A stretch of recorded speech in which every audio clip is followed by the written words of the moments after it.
देखिए, कहीं भी कोई घटना होती है तो उसके लिए जिम्मेदारी सुनिश्चित होती है, नैतिकता के आधार पर जिम्मेदारी ली जाती है। दिल्ली में जो हुआ प्रोटेस्टर्स के साथ, वो सबके सामने है। वो बच्चे कौन है? वो हमारे बच्चे, इसी देश के बच्चे हैं, इस देश का भविष्य है। जिस तरह उन पर लाठियां चली, और मैंने तो इस हद तक देखा कि जो बच्चों ने हाथ जोड़ लिए हैं उनको भी लाठियों से मारा गया, और एक दो नहीं, जब खूब लाठियां मार ली फिर भी नहीं कुछ हुआ तो उन सर में लाठियां मारी गई। ये किस तरह का व्यवहार है? आप पैलेट्स गन चला रहे हैं, आप टीयर गैस छोड़ रहे हैं, आप लातों से मार रहे हैं, बड़े बड़े अधिकारी थप्पड़ मार रहे हैं। डीसीपी को आपने मेरे कल कहने के बाद जो है डीसीपी को आपने वहां से हटा दिया। क्यों हटा दिया? क्या अगर कोई आम आदमी किसी पुलिस के अधिकारी को या किसी को भी XYZ थप्पड़ मारेगा तो उस पर भी यही क्राइम बनेगा क्या जो आप कह रहे हैं? देखो, मैं पुलिस का बड़ा सम्मान करता हूं, लेकिन कुछ पुलिस के अधिकारियों ने जो व्यवहार किया, जैसे बच्चों को डंडे मारे प्राइवेट जगहों पे, जो है जिस तरह से जो एक बच्ची अस्पताल में है उसकी दिक्कत क्या, अगर आप देखना चाहोगे तो पता लगे किस तरह की ब्रुटलिटी हुई है, जिस तरह का अन्याय हुआ है, बच्चों का पिटा जाए, ये स्वीकार्य नहीं है। अगर आज हम इस पर चुप रहे तो यहां से सीख लेके जब देश की राजधानी में ये होगा और कुछ उस पर कोई कार्रवाई नहीं होगी, क्योंकि ये संवैधानिक देश है, यहाँ कानून व्यवस्था सबके लिए समान है। पुलिस करे अपराध या आम आदमी करे, कोई नेता करे, सब पे कार्रवाई होती है। तो मेरा बड़ा सवाल ये है कि ये फिर गांव देहात में इससे क्या सीख जाएगी, ग्रामीण क्षेत्रों में, जिलों में क्या सीख जाएगी, इसका कौन जवाब देगा? इसलिए मैं यहाँ खड़ा हूँ कि गृह मंत्री जी को जवाब देना चाहिए। उनकी चुप्पी खल रही है, वो यही है, वो सब कुछ देख रहे हैं, अपने नेताओं से चर्चा कर रहे हैं, मंत्री चर्चा कर रहे हैं, लेकिन वो क्यों नहीं जवाब दे रहे कि उन अधिकारियों पर क्या कार्रवाई होगी जिन्होंने बच्चों के साथ अपमानजनक रवैया अख्तियार किया, जिन्होंने उनका सेक्सुअल हरेसमेंट किया, जिन्होंने लाठियां मारी, उन पे चिन्हित कर कार्रवाई क्यों नहीं हो रही? इसका जवाब मांगने के लिए मैं यहाँ खड़ा हूँ। मैं ये जानता हूं मीडिया को भी लाठी लगी है, लेकिन जवाब ये है कि लाठी किसके पास थी, प्रोटेस्टर के पास या पुलिस के पास?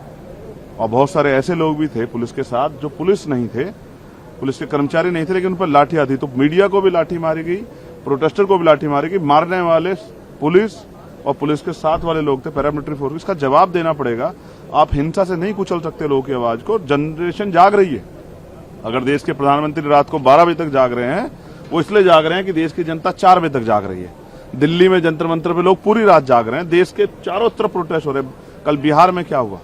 बिहार में भी नौजवान सड़क पे निकल गया। प्रयागराज में क्या हुआ? मैं खुद कल लखनऊ जाऊंगा। लखनऊ में हमने पूरे देश में जो जिला मुख्यालय पर प्रदर्शन की कॉल दी है, उसमें मैं शामिल होने के लिए खुद लखनऊ जाऊंगा। लखनऊ में जाके कल पूरे दिन हम लोग रहेंगे, वहां हम लोग ज्ञापन देंगे। ये अन्याय अब खत्म होना चाहिए, पुलिस का व्यवहार मैत्री होना चाहिए। अब ये सब नहीं स्वीकार हो सकता। अब जनरेशन नहीं पिटेगी, नौजवान नहीं पिटेगा, उनके कपड़े नहीं फाड़ सकते, उनको अपमानित नहीं कर सकते। इसका जवाब मांगने के लिए मैं, क्योंकि हाउस नहीं चल रहा है, तो मैं यहाँ खड़ा हूँ कि गृहमंत्री इसका जवाब दें। सोना ने कल जो है अपना हंगर स्ट्राइक तोड़ दिया है। उन्होंने जो अपनी बात रखी थी वो भी मानी गई है, जो कार्रवाई ना हो बच्चों पर और तमाम सारे विषय को लेकर। क्या कहेंगे? मुझे नहीं पता है कि कार्रवाई ना होने की कौन सी बात मानी गई है। कोई FIR दर्ज नहीं कर रहे हैं या कर रहे हैं, उसको खत्म करें, मुझे नहीं पता। दूसरा, जो कंपनसेशन की बात भी मुझे बताई गई कि वो भी मान ली, लेकिन हमने उसका कोई ऑफिशियल डॉक्यूमेंट नहीं देखा। ना सरकार की तरफ से कोई ऑफिशियल डॉक्यूमेंट जारी हुआ, ना कोई इसने स्टेटमेंट दिया है, ना पुलिस ने स्टेटमेंट दिया, ना एडमिनिस्ट्रेशन ने स्टेटमेंट दिया। इसका मतलब ये सारी बातें भी हवा में। सोनम जी के लिए हम लोग चिंतित थे। मैं स्वयं चाहता था कि वो अपना अनशन त्याग दें। बहुत अच्छा उन्होंने अनशन त्याग दिया, लेकिन डिमांड अभी जारी है कि पहले इस्तीफा होगा फिर वार्ता होगी। यहाँ भी पार्लियामेंट में विपक्ष यही बात उठा रहा है, पहले इस्तीफा दीजिए। CJP से तो बात है सरकार के प्रति, अच्छी बात है, करनी चाहिए। मैं तो 4 दिन या 3 दिन यहाँ धूप में, गर्मी में, बारिश में बैठ रहा पूरी रात इसी बात के लिए कि बच्चों संवाद करो। आज जो संवाद करे, अगर पहले कर लेते तो जो लोकतंत्र का चीरहरण देखने को मिला 20 तारीख को, जिस तरह का अन्याय किया पुलिस ने पैरामिलिट्री फोर्स सरकार के सहारे पे, सरकार को खुश करने के लिए, वो नहीं होता इस देश में। और जिस तरह से नौजवान अपनी पढ़ाई छोड़ के, कैरियर छोड़ के यहाँ रातों सड़कों पे घूम रहा है, इन सब का जवाब देना पड़ेगा। आप लाठियों से नहीं रोक पाओगे, आपकी गोली नहीं रोक पाएगी। मैं फिर कह रहा हूँ, गोली चलानी तो हम पे चलाओ, लाठें चलानी हम पे चलाओ। उन बच्चों पे क्यों चला रहे? उन्होंने आपका क्या बिगाड़ा है? वो तो अपनी हक की मांग के लिए यहाँ आए।